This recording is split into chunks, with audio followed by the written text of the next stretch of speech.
कराड ढेबेवाडी रस्त्यावर ठाण मांडलेल्या 6 हातगाड्यांवर मलकापूर नगरपालिकेने केली कारवाई। 5,000 रुपये दंड केला वसूल, तर एका हातगाड्यासह फळांचे कॅरेट केले जप्त। मलकापूर नगरपालिका कार्यक्षेत्रातील शिवछावा चौक ते दत्त मंदिर परिसरात रस्त्याकडेला सार्वजनिक जागेवर हातगाडे लावण्यात आले होते। यामुळे वाहतुकीस मोठा अडथळा निर्माण होत होता। याबरोबरच सायंकाळी फुटपाथवर चालणाऱ्यांसह वाहन चालकांना हकनाक त्रास सहन करावा लागत होता। याबाबत अनेकांनी कारवाईची मागणी केली होती।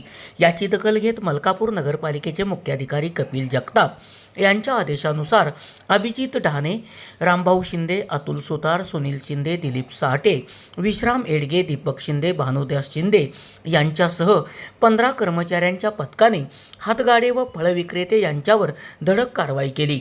या अंतर्गत 6 हातगाड्यांवर कारवाई करण्यात आली असून 5,000 रुपये दंड वसूल करण्यात आला आहे।